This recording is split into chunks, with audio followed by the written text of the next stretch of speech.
octubre de 1962, durante 13 días, el mundo estuvo al borde de la Tercera Guerra Mundial. Esta es la crónica de aquellos angustiosos días.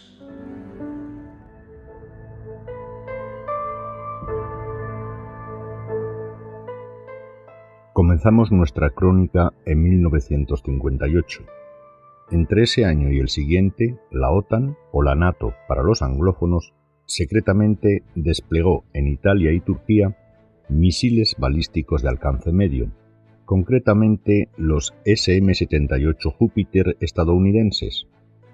Estos tenían capacidad para transportar ojivas nucleares de 1,4 megatones, 100 veces más que la bomba atómica de Hiroshima. Esta era la respuesta de la administración Eisenhower al lanzamiento soviético del Sputnik 1 a la órbita terrestre, que había demostrado que la URSS tenía capacidad para enviar un misil balístico intercontinental cargado con cabeza nuclear contra Estados Unidos. La OTAN, con estos misiles de medio alcance instalados en suelo aliado, tenía a pocos minutos las principales ciudades soviéticas, incluida Moscú, para responder ante un eventual ataque de misiles intercontinentales. Uno de los temores que tuvo siempre el presidente de Estados Unidos, Dwight Eisenhower, respecto a estos misiles fue que cuando los soviéticos los descubrieran, querrían restaurar el equilibrio nuclear y seguramente dirigieran sus ojos a México o a cualquier otro punto caliente del continente americano. Cuba estaba gobernada en 1958 por Fulgencio Batista Zaldívar, un antiguo sargento autoproclamado coronel y que dirigía los destinos del país caribeño de forma dictatorial y con puño de hierro. Batista fue apoyado siempre por las administraciones estadounidenses de Truman y de Eisenhower, que siempre habían considerado a Cuba como una especie de coto privado norteamericano. Los caribeños dependían económicamente en exceso de las empresas de Estados Unidos, las cuales tenían intereses en casi todos los sectores del país, manejando realmente a su antojo la economía cubana.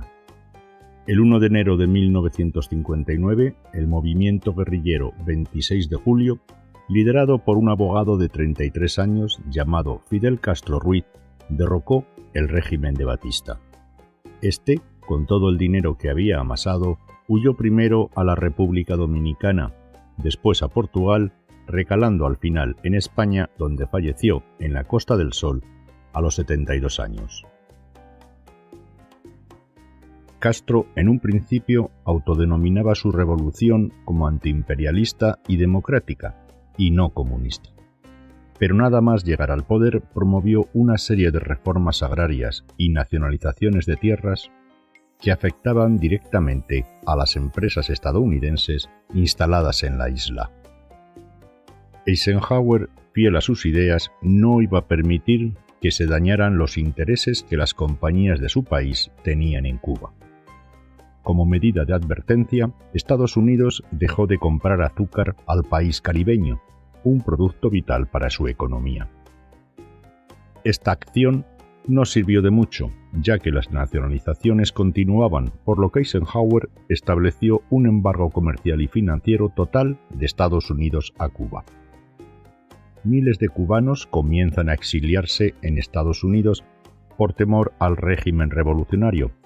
Los norteamericanos continuaban valorando tomar medidas más drásticas e incluso hasta una invasión para derrocar a Castro.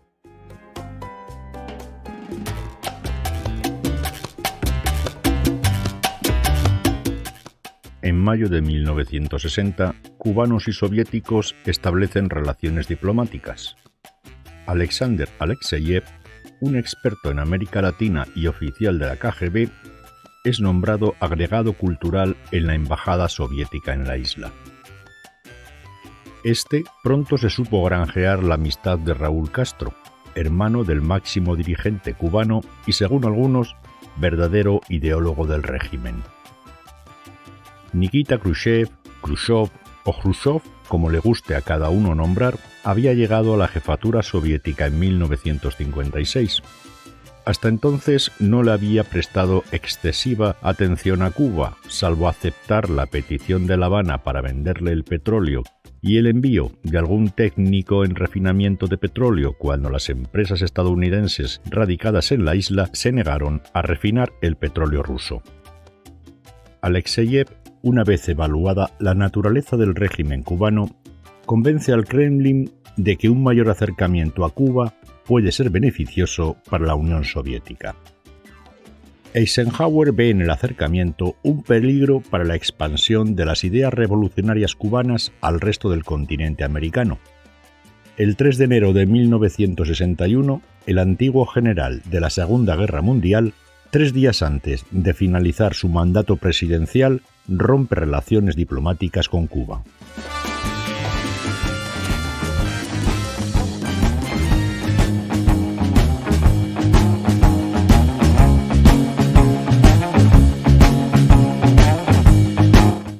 John Fitzgerald Kennedy, el nuevo presidente de Estados Unidos, quería ofrecer al mundo otra imagen del gobierno de su país.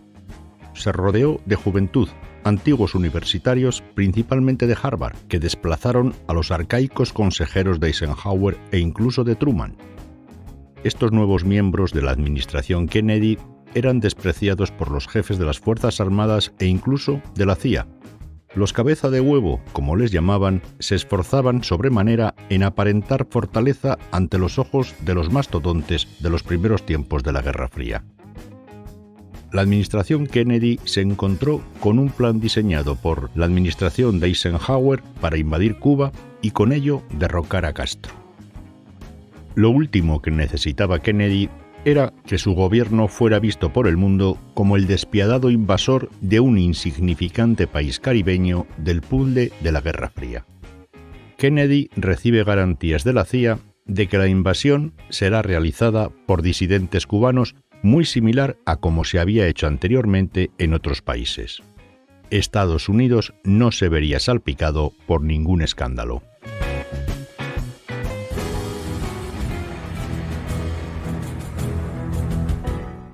El 15 de abril de 1961, 8 bombarderos A-26 estadounidenses, con los colores de la Fuerza Aérea Cubana, partieron desde Puerto Cabezas en Nicaragua con el encargo de bombardear los principales aeródromos cubanos. Esa misma mañana, un A-26 idéntico a los anteriores, pilotado por el capitán Mario Zúñiga, partió rumbo a la base aeronaval de Cayo Hueso en Florida. Al llegar, se identificó como desertor del ejército cubano, informando que formaba parte de una sublevación militar contra Fidel Castro. Todo era una treta de la CIA para cubrir la implicación del gobierno estadounidense en la operación. Desde Nicaragua por mar habían partido unos 1.500 disidentes cubanos entrenados por la CIA en Guatemala con la misión de desembarcar en Bahía de Cochinos, concretamente en Playa Girón, a unos 200 kilómetros al sur de La Habana.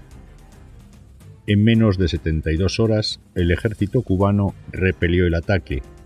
Un centenar de disidentes murieron y unos 1.200 fueron hechos prisioneros junto con el requisamiento de importante material bélico.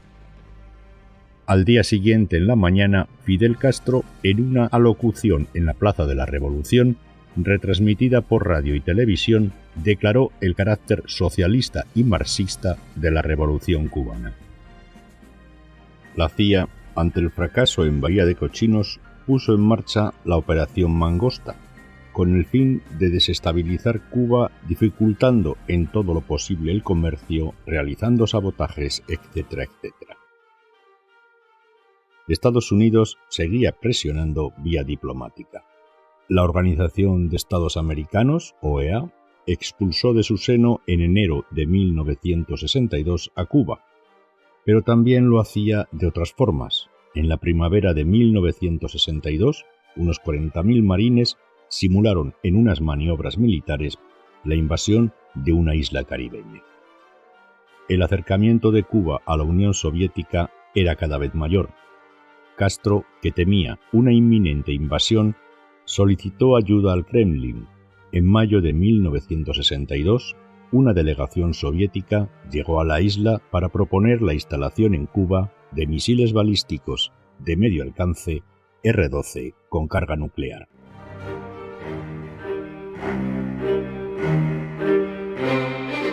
Pese a la fanfarronada de Khrushchev de que los misiles intercontinentales salían de las fábricas soviéticas como salchichas, el Kremlin era consciente de que su arsenal nuclear estaba en inferioridad respecto al norteamericano en aquellos momentos. Estaba claro que con apenas un centenar de misiles intercontinentales, poco podían hacer contra los casi 400 de Estados Unidos, sin contar los 30 minutos que tardaba en llegar un misil lanzado desde suelo soviético a su objetivo en Estados Unidos. Los norteamericanos disponían de sofisticados submarinos Polaris cargados con torpedos nucleares, más de 1.300 bombarderos y los misiles nucleares de alcance medio situados en Italia y Turquía para contraatacar en caso de lanzamiento de un misil desde suelo soviético. Khrushchev, pese a ser públicamente un antiestalinista, seguía viendo a Estados Unidos como su enemigo principal, y Cuba era una plataforma perfecta para intimidarlos. Washington, Dallas, Cabo Cañaveral, San Luis o Atlanta estarían entre 7 y 10 minutos de un lanzamiento de un misil de alcance medio. En junio, el Estado Mayor de la URSS aprobó la composición de las tropas soviéticas que participarían en la denominada Operación Anadyr. Serían 42 misiles balísticos de medio alcance R-12 con 45 ojivas nucleares, para ser emplazados en Pinar del Río, Villa Clara y Camagüey.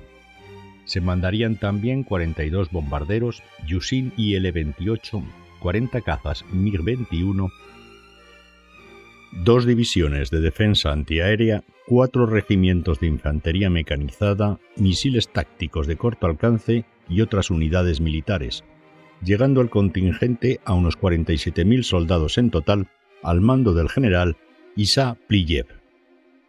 También se creó la Operación Kama para instalar en la isla una base para 4 submarinos soviéticos cargados con torpedos nucleares.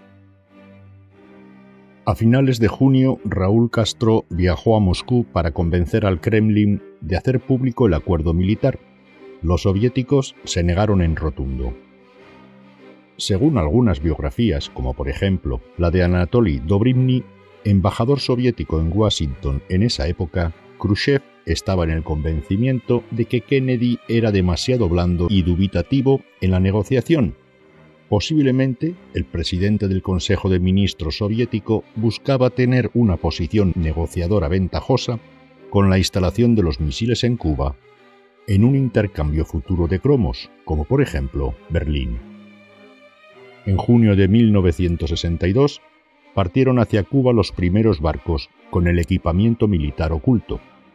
Pronto, la CIA detectó la presencia de armamento y aviones soviéticos en la isla. A comienzos de octubre de 1962, Oleg Penkovsky, un coronel de la inteligencia militar soviética, pasó pruebas a la Casa Blanca sobre la situación de los misiles en Cuba, suministrando detallados planos y descripciones a la inteligencia estadounidense. Kennedy concedió permiso el 9 de octubre de 1962 para que un avión espía U-2 sobrevolara Cuba. El mal tiempo no permitió la salida del aparato hasta el domingo 14. Este fotografió algunos de los lugares indicados por Penkovsky. Los analistas de la CIA estudiaron las fotografías y llegaron a la conclusión de que en ellas aparecían rampas de lanzamiento de misiles balísticos. La información que había suministrado Penkovsky acababa de ser confirmada como cierta. En la mañana del 16, Kennedy es informado por el consejero de Seguridad Nacional, McGeorge Bundy, de que los soviéticos estaban instalando misiles nucleares en Cuba. Había comenzado la crisis de los misiles de Cuba, crisis del Caribe en la Unión Soviética o crisis de octubre en Cuba, que junto al bloqueo de Berlín, el derribo del vuelo 007 de Korean Air y el incidente del equinoccio de otoño del cual tienes a tu disposición nuestro vídeo, fueron seguramente los momentos más tensos de la Guerra Fría.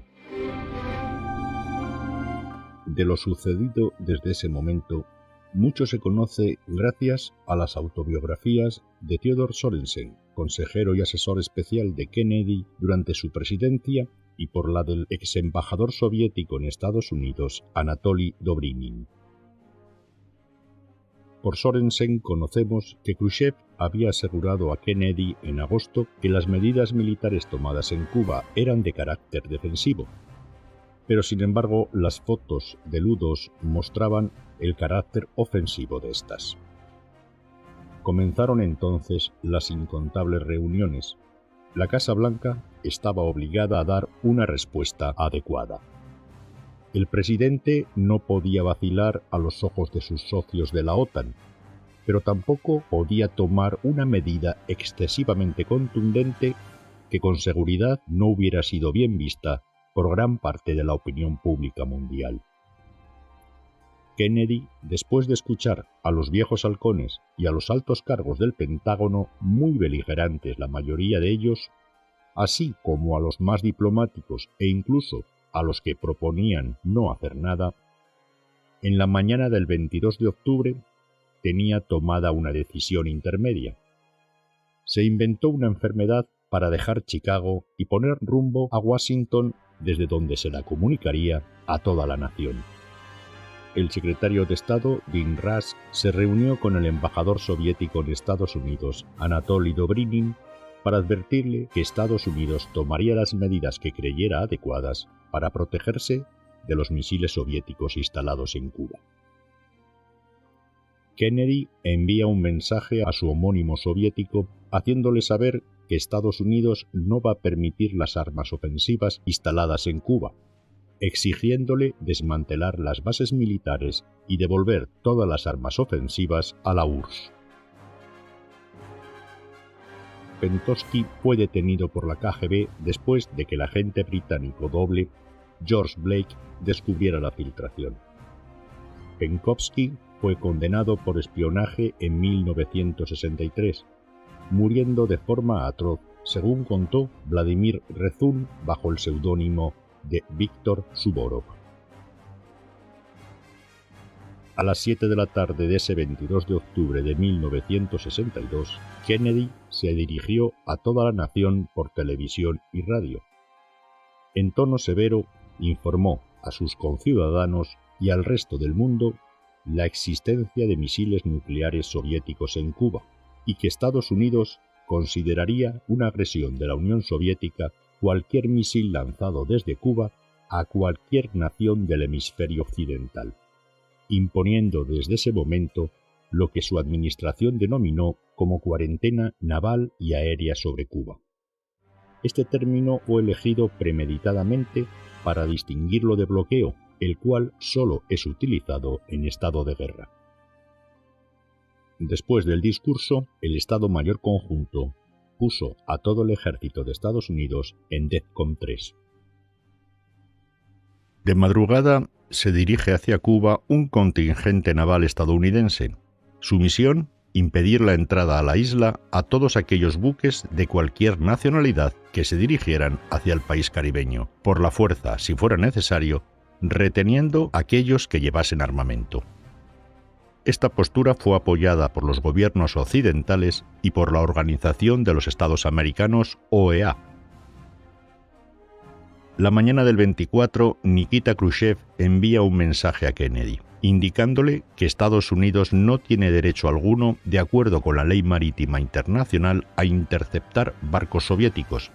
No ordenaré a nuestros barcos que se desvíen, manifestó el dirigente soviético. Y anunció además a los Estados Unidos que si hundían un barco soviético, estallaría la guerra. Las tropas soviéticas y del Pacto de Varsovia se pusieron en alerta máxima.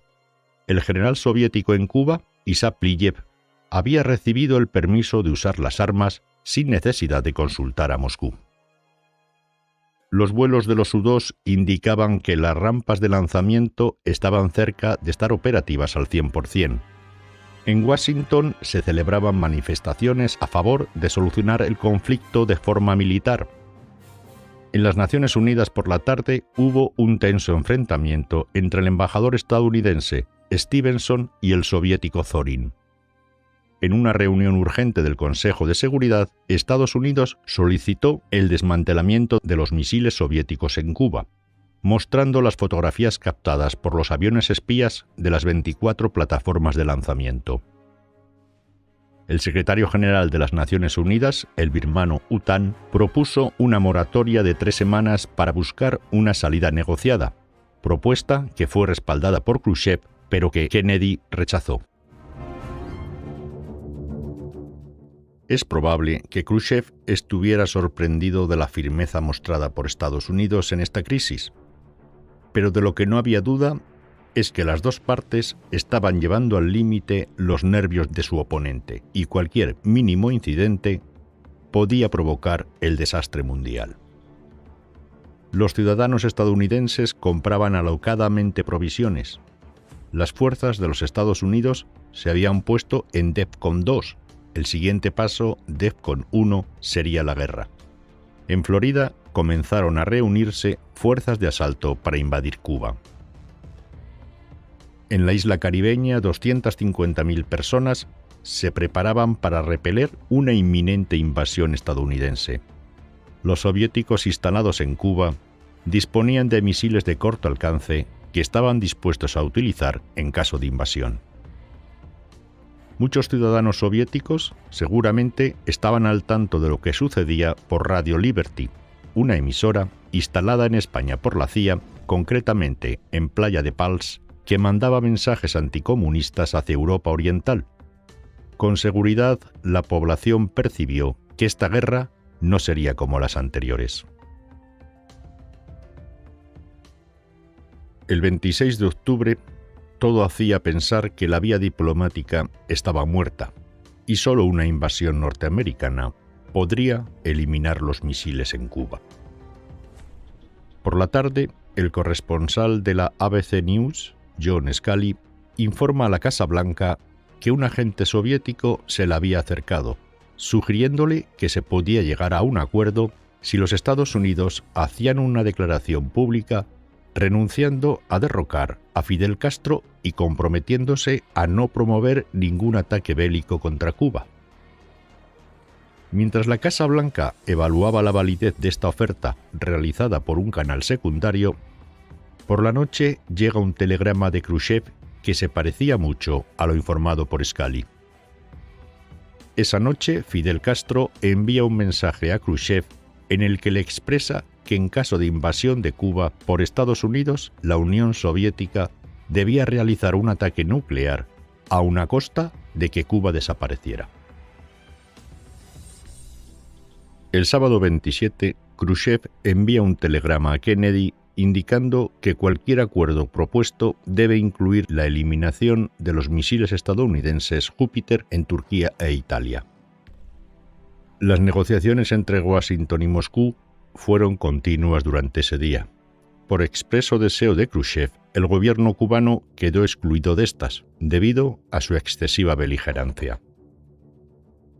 Los norteamericanos estaban dispuestos a retirar los misiles de Turquía, pero al ser una contribución estadounidense a la OTAN, se tendría que hacer en un tiempo prudencial, y sería la Unión Soviética la que diera el primer paso, desmantelando unilateralmente las rampas de lanzamiento instaladas en suelo cubano. La casualidad hizo que ese mismo día estuviera operativo por primera vez el sistema de radares soviético en suelo cubano. Este detectó la presencia de un avión espía. El comandante al mando del sistema antiaéreo ordena lanzar un misil tierra-aire para interceptar el avión. El U-2 norteamericano es derribado. El Pentágono era partidario de iniciar un bombardeo al lugar desde el que fue lanzado el misil. Kennedy, con la oposición de buena parte de los mandos militares, decide avisar al Kremlin de que no permitirá otro nuevo derribo, pero no responde militarmente. Los dirigentes cubanos, ajenos a las negociaciones, no cejaban en las presiones al Kremlin para que iniciara un ataque contra Estados Unidos. A las 21:24, el Departamento de Estado recibió una carta de Khrushchev en el que rechazaba todas las exigencias de Kennedy.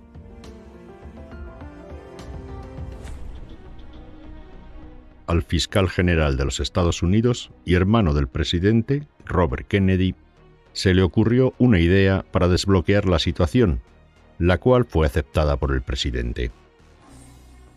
Mientras los asesores decidían el día para la invasión de Cuba, Kennedy los envió a descansar para tomar la decisión definitiva al día siguiente. De noche, envió a su hermano Robert Kennedy a reunirse con el embajador soviético Anatoly Dobrynin. El fiscal general hizo como que los Kennedy no hubieran recibido el mensaje de Khrushchev de las 21:24. Le hizo saber al embajador las tremendas presiones que el presidente recibía del Estado Mayor para responder al derribo del U-2, pero que podían aceptar desmantelar los misiles de Turquía siempre y cuando, a los ojos de sus aliados, no fuera esto visto como un intercambio, proponiendo que el Kremlin no podía hacer público este acuerdo. El domingo 29 de octubre, a las 9 de la mañana, Khrushchev en Radio Moscú informa que ha ordenado el desmantelamiento de las armas en Cuba y que regresen las tropas allá destacadas. Los cubanos se sintieron traicionados. No habían sido consultados en ningún momento y no consiguieron nada de sus pretensiones: devolución de la base de Guantánamo, levantamiento del embargo económico, etcétera, etcétera. Castro se sintió como un pequeño peón en manos de los dos gigantes. China, el otro aliado soviético, tachó a la Unión Soviética de capitulacionista estratégico. En los primeros días de noviembre, los estadounidenses comprobaron que los soviéticos retiraban el armamento nuclear desplegado en Cuba. El 20 de noviembre, el gobierno de los Estados Unidos puso fin a sus patrullas navales. Los misiles estadounidenses Júpiter fueron retirados de Turquía en abril de 1963. Pero la salida a esta crisis llegó a complicarse a causa de Fidel Castro. Anastas Mikoyan, viceprimer ministro soviético, en noviembre estaba en La Habana. El Kremlin tenía muchas reservas hacia Castro, al cual veían como un aliado cada vez menos confiable y beligerante, no solo hacia Washington, sino también a Moscú. Castro ordenó unilateralmente a sus soldados disparar contra los aviones espías norteamericanos que vigilaban el retiro soviético, lo que volvió a provocar cierta tensión diplomática. Al final, Kennedy y Khrushchev comprobaron que el problema tras la crisis no era entre ellos, sino con Fidel Castro. Según afirmó a la BBC Svetlana Sabranskaya, directora de operaciones rusas del Archivo de Seguridad Nacional, el dirigente cubano solicitó a Mikoyan quedarse con las armas nucleares tácticas que los estadounidenses no habían detectado. El soviético, después de recapacitar, tomó la decisión de que éstas salieran de Cuba a primeros de diciembre de 1962. Desde ese momento, la presencia militar de la URSS en la isla caribeña se limitó a armas convencionales.